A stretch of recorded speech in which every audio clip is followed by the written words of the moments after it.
Welcome to TiffDoesLoans Podcast. So today we are filming in the new studio. I have my first guest in the beginning of the new year. So thank you, Tom Kadar. Thank you so much for coming. How are you? Thanks for having me. This is very exciting. I love the decor in here. Thank you. Again, designer, apparently, if real estate does not pan out. I'm adding it to my resume. I feel like 22 through 24, it's you take what you I feel like each year I start adding things to my resume that I never thought that I would. So today we do have Tom Kadar, broker owner or at KW Legacy. So awesome.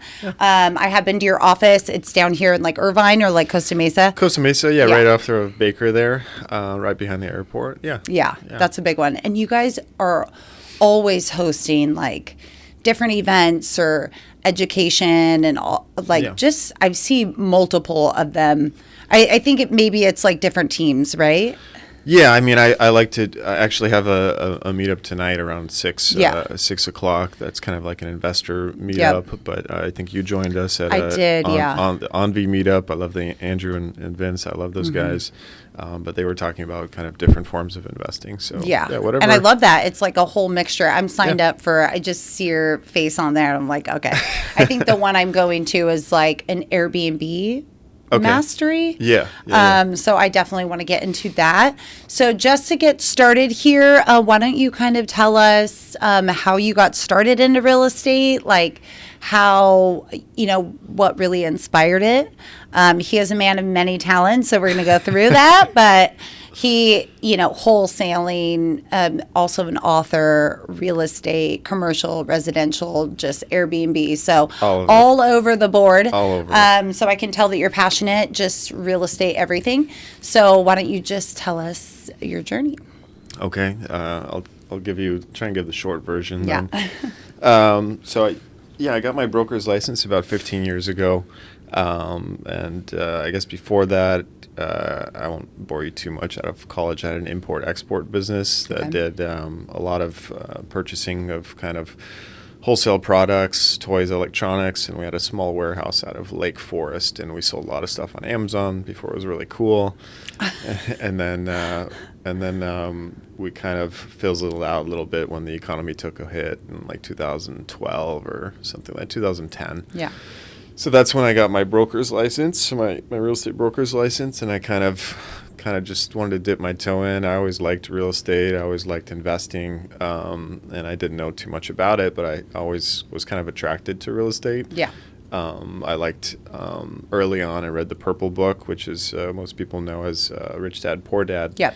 And it resonated very, very strongly with kind of the message that he was saying of passive income and building multiple streams of income and real estate and businesses and things like that. So that's kind of was my first steps into real estate. So when I got my broker's license, I was kind of just helping friends and family, doing a little bit of residential. But very quickly, I realized that was like not me. I wasn't really, when a wife was trying to pick a house out and she was arguing with her husband about the kitchen colors and things like that, I was like, not. It's more of an emotional buy. Right. Versus like a commercial or investors. Right. Very much about the numbers and analytics, and they're looking at all that kind of stuff. So that's, so very early on, I made some good relationships with people in Orange County, mainly in where I was in kind of Laguna Beach, with some high net worth people, and they one of them in particular sold their company for about $100 million, and they were buying a lot of different types of assets all around to do development. So I kind of built a really good relationship with him and helped him buy a number of key pieces. So through that, I was able to learn not only retail and office and industrial, but also hospitality, hotels, and kind of the transaction process for commercial. So that's kind of where I started in it, and then I focused more on multifamily. So I started doing a lot more marketing towards multifamily, because that's what kind of resonated with me the most on the investing side. Like till 4 or like more, like big, all like of apartment, the above. just all of them. Yeah, like all of the buildings. above. Yeah.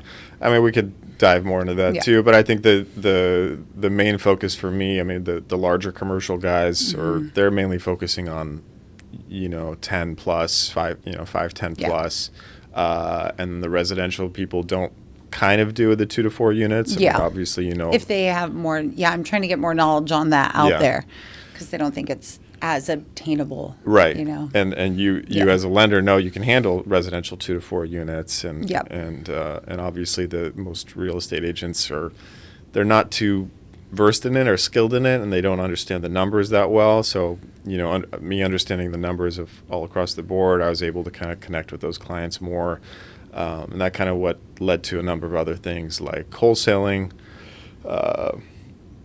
Trying to connect with owners directly off market and putting deals together that way, which also led to the property management that we'll talk about, and some other things. But I think that pretty much brings me to today, where I'm, like you said, I'm a broker, a part owner in this KW franchise. I also have the property management company. We have offices in Orange County, Riverside, and Yucca Valley with about 500 doors that we manage. Those are mainly long-term management. And then we also manage, I have a separate company that does short-term management for a few doors. And then the other things I'm involved with are raising money for 2 main funds. One is one that focuses on Section 8 rentals, kind of in the Midwest. Out here or other states? Mainly in St. Louis and Missouri. St. Louis, okay.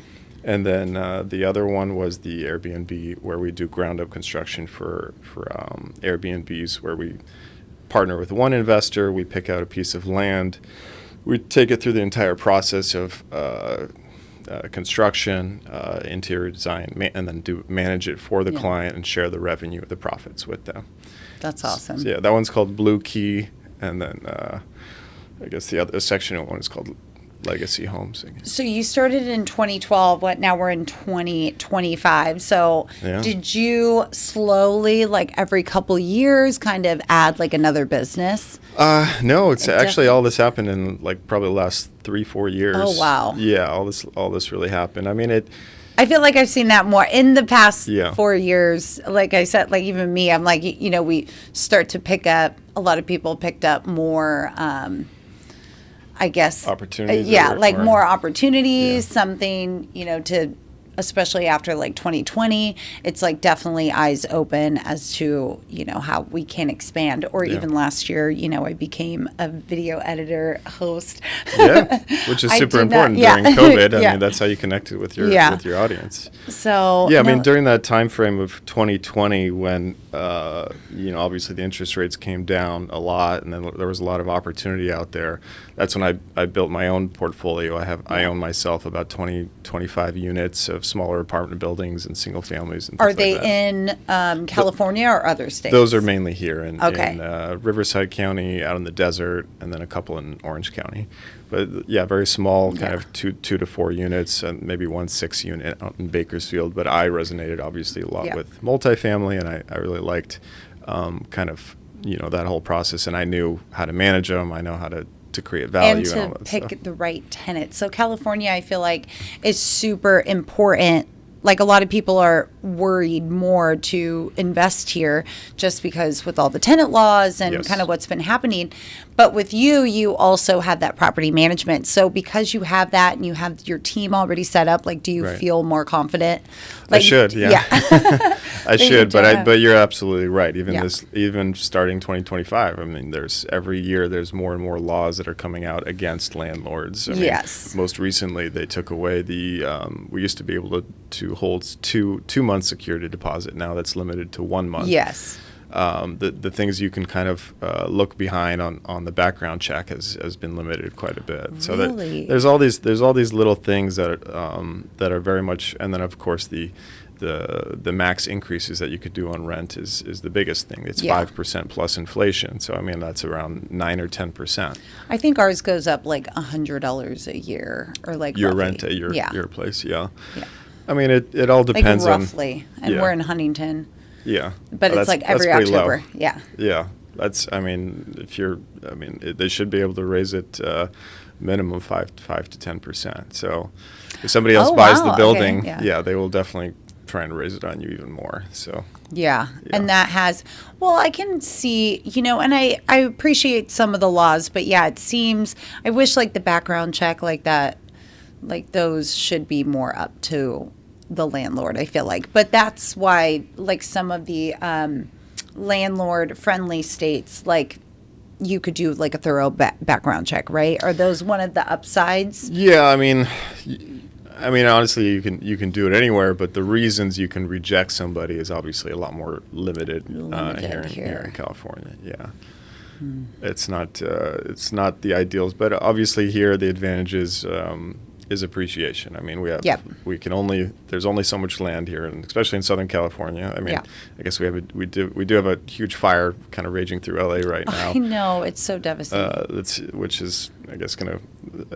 unfortunately going to create some opportunity for development and things like that. But yeah, I mean, so basically SoCal is locked in from the mountains to the east, the ocean from the west, and then kind of limited on what you can do in that small area. So that's why we have a huge amount of appreciation. That's why the rental increases are so high all the time, as opposed to other markets like St. Louis, where I'm buying houses at $75,000 for a 3-bedroom. But then you get the cash flow. You get the cash flow. That's faster, right. And you'll have that paid off. Right. That's the benefit there. But and is it more because it's something that you can tap into? Because then, I mean, well, if the appreciation isn't going up as much, but you can still kind of use those to kind of tap into some equity and keep getting more. I guess it wouldn't be as much. Not like California, I guess. Like tapping into California's equity is going to be, like you could take that and like put it on down payment. In St. Louis, or you're saying? Or? Yeah, or because I was saying that maybe you could. It's nice to have those too because you can still kind of tap into them. But again, like the appreciations, like the tapping into wouldn't be as high as like somewhere like California. Like if you tap into a California property that you have maybe for a couple of years, you could probably take that, build an ADU or like, what is that? Or like put it on a down payment. Yeah. I mean, you could take the, you're saying like a line of credit or a HELOC or something like that. Well, a lot of people aren't touching them because they're in such low rates. Like, are you one of those? So you purchased a couple of years ago, so I'm sure your appreciation on these multi-units have gone up. Are you planning to purchase now with the laws, like more like 2025, 2026? Is that something that you still recommend because of the appreciation? Well, my investment criteria has completely changed from, back in 2020 and 2021, I could put down 20% on a multifamily here in Orange County even and break even. Obviously the rents were still lower, and I had, I was getting an 80% on loan, but it was at 2.5-3%. So about there, I could break about even when I purchased, which worked for me because I didn't need the cash flow. I was making money through brokerage and other stuff. So, but if I try to do that now, I would have to put 50, 60, 70% down, and you might not even cash flow. And in order to cash flow, I'd have to put like 80% down. So it just doesn't make sense, and that's what kind of pushed me to the Airbnb model and also the Section 8 model, where it's more in the Airbnb model, for example, I'm creating a bunch of equity by actually building the property and having a very unique property. And the cash flow is significantly higher, but because I've created all that. Because like short term, Yeah, so why don't you extend on that? So, and you only do these in Joshua Tree?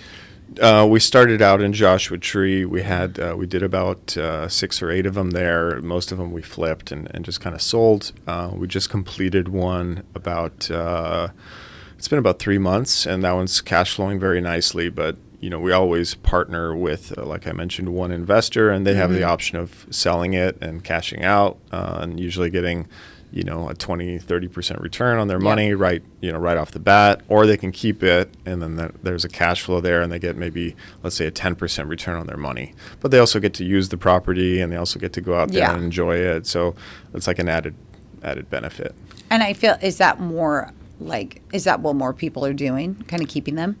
It just kind of depends. That's what we want to do as the company, because we make money obviously off that revenue share, and my goal is I try not to sell anything I can, because obviously I know the appreciation and the long-term kind of benefits of real estate is, that's kind of why we're all really into it. I mean, I've been hearing about the new, it wasn't until this year, like 2024, or last year, but recently, when that has been coming around to be, I don't know, I guess like the new, like the new go-to, like you Airbnb build, I not specifically to Airbnb, but like to build a new, more like to build it and then flip it. Yeah. So, but you just have to keep in mind, flipping is a full-time job, right? Yeah. Every time you build something, you have some profit, but then, you basically worked for an hourly wage. Whatever that was, if it's $500 an hour or $2,000 an hour, you work for an hourly wage. You have a house, you sell it for hopefully less than a year. Then you have all these capital gains on that money. So for me, it doesn't seem as attractive as like what you're doing, because you're partnering with somebody, giving them the option. Yeah. And the short-term rentals, especially in that area, are going to, for most of the season. Like, I think there's a couple down months, right? But other than that, it's still a lot higher. Joshua Tree is a great market. It's like 70-80% occupancy. And you could just keep building over there, right? Yeah, that's not a great thing for obviously competition, but obviously things have slowed down right now with the interest rates, and the market's slowed down a little bit. So again, another reason to keep it, just cash flow it and wait until the market gets better. But we are in other market. You asked me what other markets we're in. We're also in a small city called Three Rivers, which is south of Sequoia National Park. It's like right at the entrance. Okay. And that's a market we identified basically because there's a lot of grandma houses there, which is like really old, dated houses. And then we saw that all these houses were doing, pretty well. They were getting, some nights $200, $300, $400, $500 a night for grandma's house. And so we not even remodeled. Not remodeled, just great location, and there's no competition. So we built something very unique there. It was like a black A-frame. You might have seen it on my Instagram. And we put it up maybe 2 or 3 days ago, and it's booked out for 3 months. Oh, wow. Yeah, it's pretty. Yeah. So there's just. Did you keep like grandma's house, like it probably has a like more of a vintage look? Did you kind of keep that? That's a nice way of saying it. No. If you want that vintage look where the door's falling off the hinges, yeah. Okay, no. Just like the vibe. Like there's this lake house that my friend that we would go to in Canyon Lake. Okay. But it's like all of the texture, like everything is from like the 70s. Yeah. So it's like. Which can be cool. If you want that. Like that so vibe. Maybe more when I say like vintage look, like not make sure the bones are good, but like the decor, I guess, kind of like that old school. Like if it's done on purpose. It had that like 70s tile, you know, like. We were like, don't ever remodel this. Like it just like has a cool, like vibe. Yeah, that would be cool. These were not cool. No. These were not. And people were still renting them. We're paying an insane amounts of money. So yeah, what we built out there is it's very unique, modern, and it just has.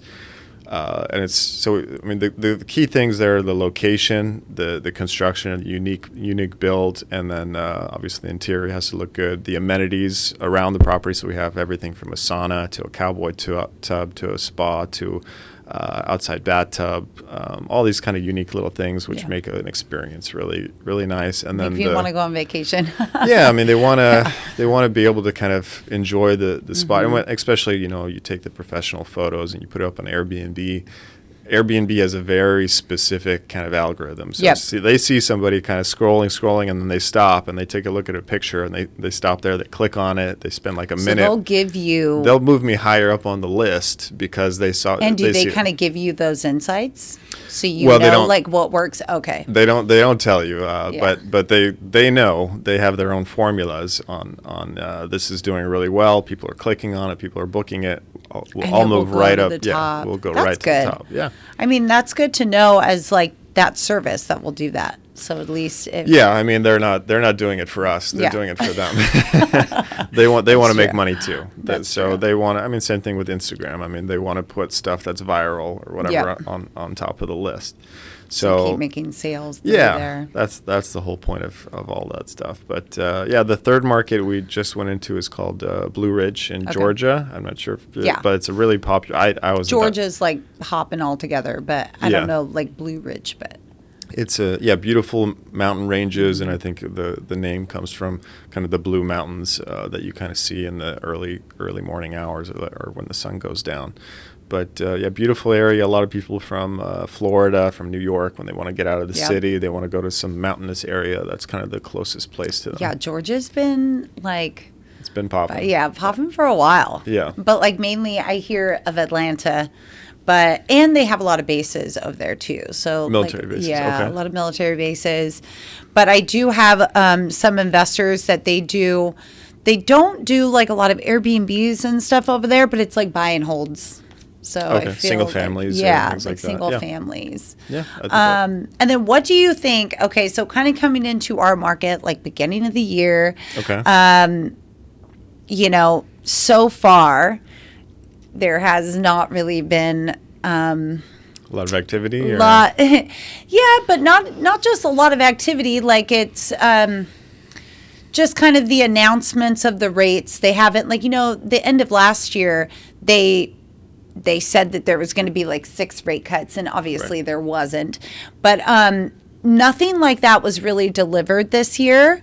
I think I've kind of been hearing like 50 basis points, maybe throughout the year. I think the Fed decided to move to two cuts this year. They were like 4 or 5, and they said we'll do 2. They said that not even 100. From what I've seen so far, it's not going to be 100 basis points. Right. It's going to be 50. Yeah, I mean, so we already had a 50 cut, but we've already gone back up. So so this is going to be interesting. What do you kind of think, or because you've dabbled in like so many different markets or like different, wholesaling, investing, multi-unit, like what do you think is kind of their best investment at this time? Like through this tough market. Are we talking about just a normal person who's got a couple $100,000 in the bank, or what? Maybe like normal. I would say, not really normal. You could do both. Maybe like the standard, like maybe newer investor versus somebody that's more experienced. Yeah, so I mean, obviously the answer changes. How much money you have in the bank, what your goals are. Are you looking for appreciation? Are you looking for cash flow? I would say obviously somebody newer, I think the best way to kind of do an investment is house hacking, which is, obviously buying a single family house and then maybe renting out rooms, or on the multi-unit side, buying a duplex or a fourplex. And living in one. And because then they can put less down. Exactly. Yeah. They can put 5 to 10% down, hopefully cover the entire mortgage with the other units, and then still have a place to live. And they're building a huge amount of appreciation by raising the rents and maybe fixing up the property a little bit. I think that's a great method for somebody. If you don't even have the money for the 5 to 10%, then wholesaling is the best. Yeah, wholesaling is. What about for your Airbnb, because you also help manage it too, right? Yes. Like, what would they need down to do something like that? Because then that seems nice for them to, like, if it would be what if it was like a new investor for like Airbnb? Yeah. Like, would that be a good place for them to start? Because you're taking care of everything. Yeah. And kind of handling it and kind of getting their feet wet. Right. If they really hated it, if they had like terrible, then they just sell with, and you'll pretty much take care of that too, right? Yeah. We can go a number of different ways there, but the people more chaperoned. Yeah. I mean, we have a lot of experience. We've done 10 to 15 projects, and we know what we're doing. If you check out my Instagram and look at these properties, you'll see that they're very well. I'll list it below too. Yeah, they're just very well designed. So my team really goes in there and is very particular on everything is put together and obviously listed. That's why it's high up on Airbnb, and that's why the cash flow is there. Yeah. But you obviously have the total ability to go out and buy a property, and analyze the market, find a property, fix it up yourself, manage it, and then hopefully get the right cash flow for it. But also that would probably be a lot more ultimately than like going with you that you're going to take care of. Right. Yeah. For us, I mean, if you're looking for a turnkey solution, which those are the kinds of people I work with, high net worth. I mean, not even high net worth. I mean, somebody makes, 300, 500,000 a year. They have, a couple 100,000 sitting in the bank. Maybe they own their primary home, but they can, we have programs to partner them with a second home loan, which I'm sure you could help with too. And they can basically, we can take them through this whole process and they can have this property for obviously a steady return, or we can sell it for them. So it's we're trying to offer a turnkey solution that's I don't want to say guaranteed, but it's a proven process. Pretty well covered, yeah. Yeah. But I feel like it would be great if you want to get your feet wet or to have someone kind of do it too, because even when it comes to like posting, like if somebody's brand new, never posted on there, it's probably not gonna, like it's probably not gonna. Like you, at least, like you guys are more on the expert side. Like the key things to say after you do something for so much. It's so important. I mean, the photography. I mean, we pay upwards of $1,000 for photography just because. I mean, it looks like out of a magazine. But it's so important because if you want to move up the algorithm, then you have just to like have anything else, like marketing.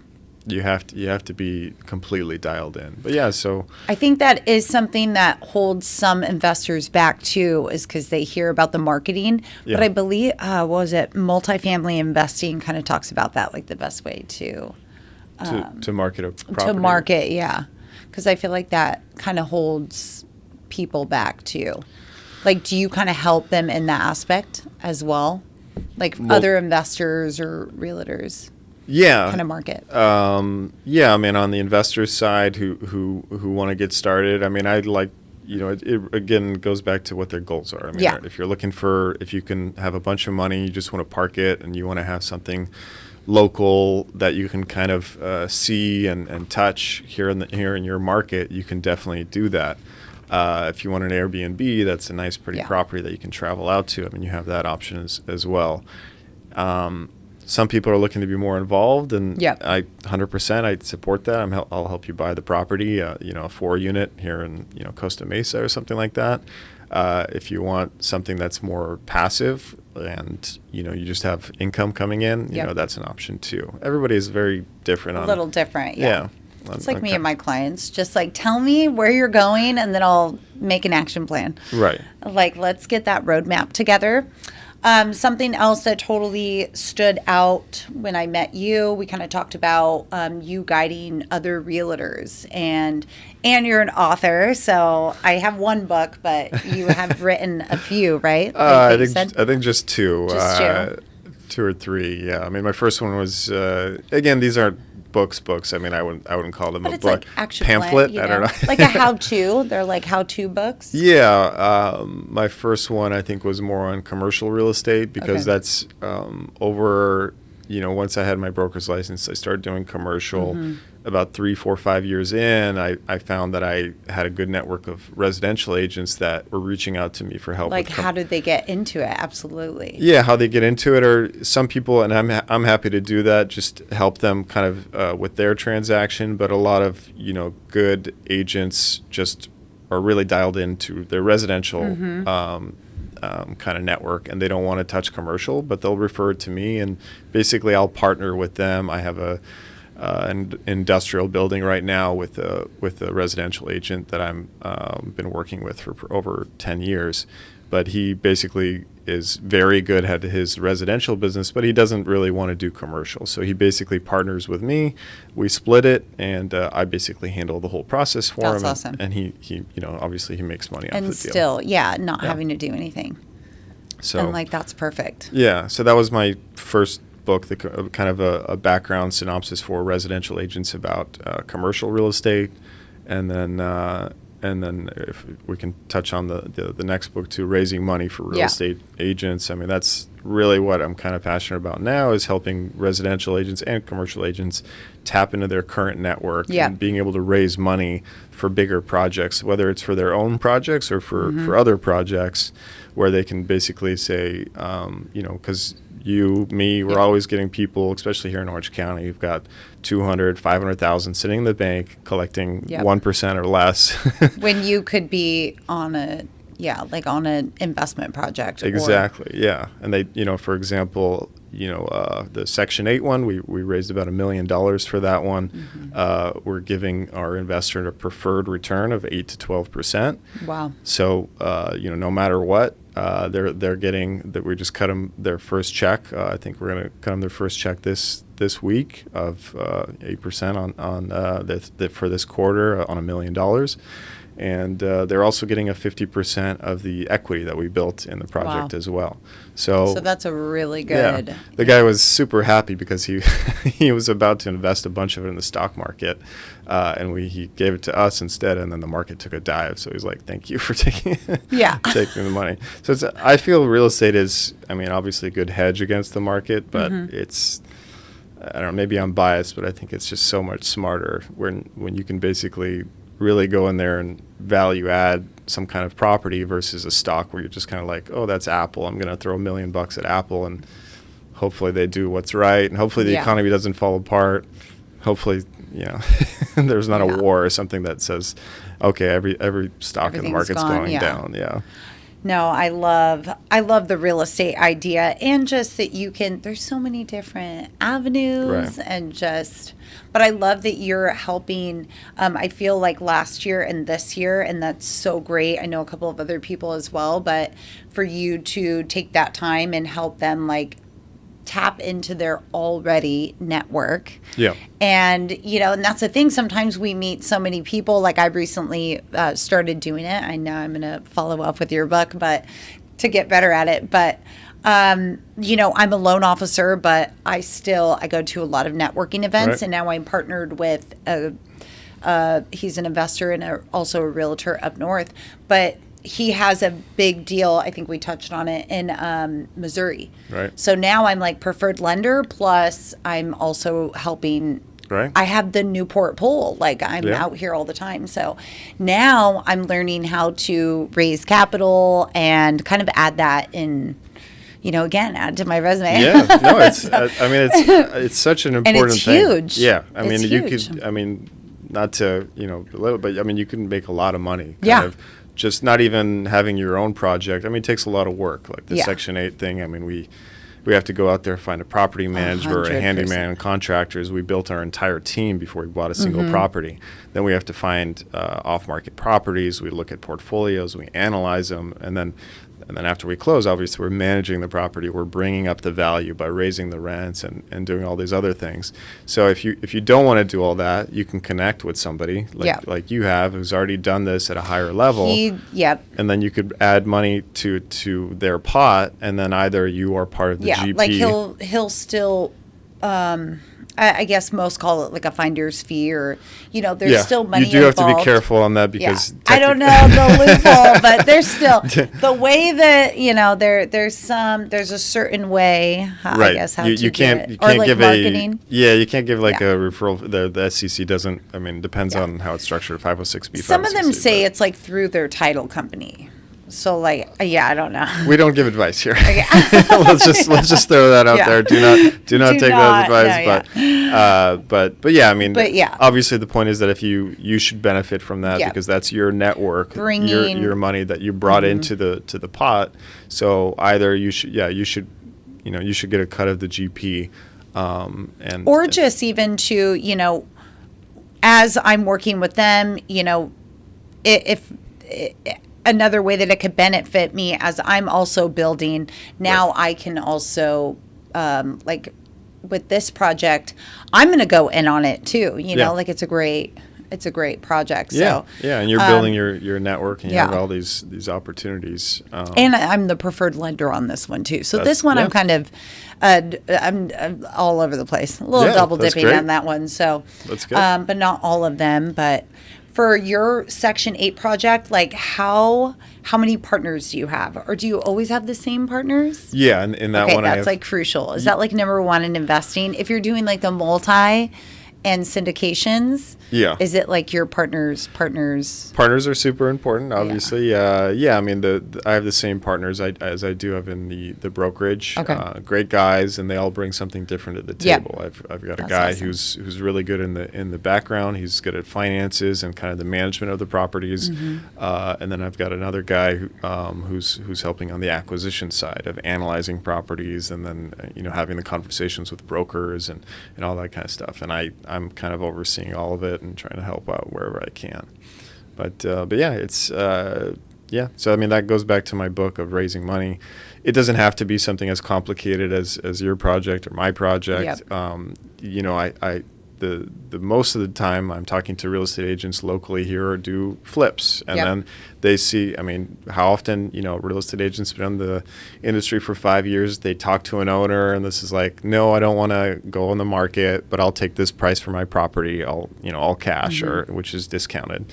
And they'll be like, well, I wish I could buy the property if I could. Now, if they talk to their network and they put together, $500,000 or $1 million, then they could talk to those people and say, hey, I have this opportunity here. This is a $600,000 house that's on the market, would be $700,000. Yep. If we fix it up, it's worth $850. Will you guys give me the money for it? Building their own kind of network to, you can do it the debt way, and basically say, hey, I'll give you 10% on your money, collateralized by the property. Or, you guys be partners with me, true partners, and then you help me put the down payment. I'll find the hard money loan. You guys give me money for the construction. I'll manage the whole thing, and then we'll split the profits 50-50. Does that, does that make sense for you? And if the people like you, know you, trust you, I mean, they should do that. Do it, yeah. And that's huge too. Like, we do have such big like networks or clients that most will still probably want to do other deals with us or do, so it's really just learning how to pitch it. And I mean, they would still have to almost like underwrite that deal. So that's where you kind of come in, right? Yeah. Yeah. I mean, I mean, any residential agent, they should be able to look at comps and see what the final kind product. Kind of put it together. Yeah. The ERV's worth and things like that. And then, hopefully they know a good contractor, kind of give them a quote on what it would cost. And then from that, you create a spread and obviously calculating your carrying costs. And you should know, like, I need to be at this price in order to buy this property. Yeah. But I mean, you're going to that owner and you're saying, hey, I'll buy the property and you won't have to bid. This is kind of my pitch when I do wholesaling is, hey, I'll buy the property directly. You won't pay any commissions or closing costs. That's going to save you 5-6% right there. Yep. Alone. I'll even cover escrow and title. I mean, that's like another 1 or 2%. Yeah. We're going to buy the property as is, so you're not going to have to fix anything in it. A retail buyer is going to have to come in and ask for repairs on all this and this and this and this, and that's going to be like $20,000-$30,000 right there. And staging and all these. And staging and so on and so forth. And then after that is we'll give you time in the property if you need it. So if you need to find another place to move, we'll give you 30-day or 60-day rent back. Or we'll even delay the closing if you want to do a 1031 exchange and move the money into another property. Mm-hmm.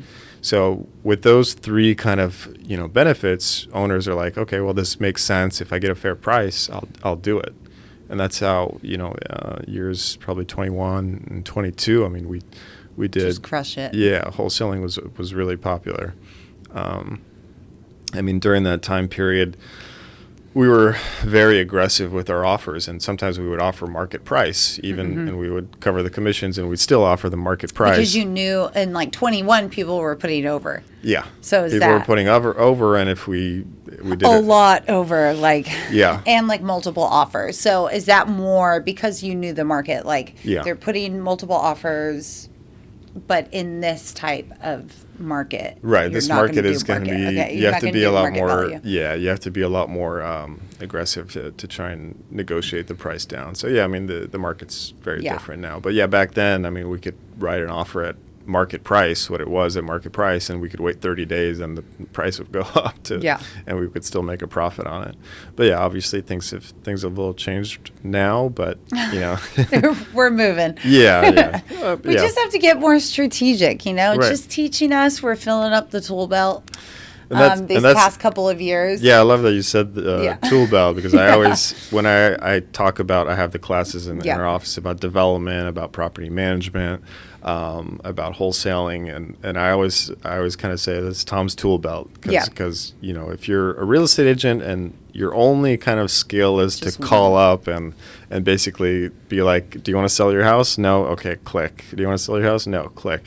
It's going to be very hard for you. More digging, yeah. But you have this but it's something too. I mean, it's one of those things, can you teach it to everybody? But it's also, you have this deep entrepreneurial spirit about you, that you don't just see a residential buyer this is, no. They're residential, or they're an investor, or they're a business owner, or they're an entrepreneur, or they're this, right. I don't think you have to dig that deep in it. Yeah. I mean, you just have to ask questions, right? I mean, what's in the end, we're just trying to help people, right? Yeah. I mean, if you're talking to a seller and they're in a kind of a situation and they need a cash offer, then I can help them in that situation. But if they're, everyone's different. Yeah. I don't want to. If you want to just kind of help somebody, then there's always a solution where you can make money. So I don't. Yeah. No. Well. It was just more to a fact, or more to an angle of how you said that some just call and try to get that one sale. Yeah. But you have this tool belt of questions that it can open up.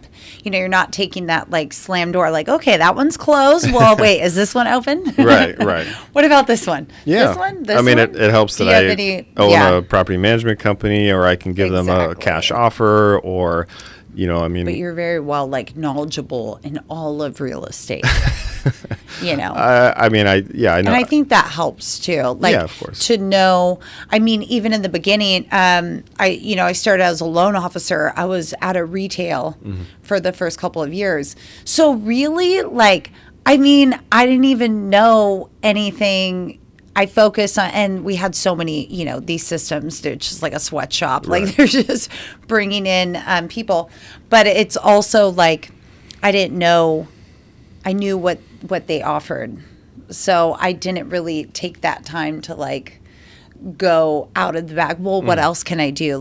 Now I'm with a brokerage. So now I'm educating myself in all the areas. Yeah, of, a lot more options. Yes. Now you've got VA and FHA and conventional. And because that's jumbo. what I had before, and now I had to get out of there because I only had one list. I only had one rate sheet. Right. And even some deals, I would work with people for months, and it's more controlled. Maybe it fell in a certain zip code or a certain area, or a builder, and then I had to give the deal away. So, and it was too tough of a market. So, but now I catch myself, I have to figure out my lead generation, and now I'm starting to put more of my time and energy on talking to people like you. That gives me what questions do I need to ask them? How am I going to get more out of just trying to get a loan?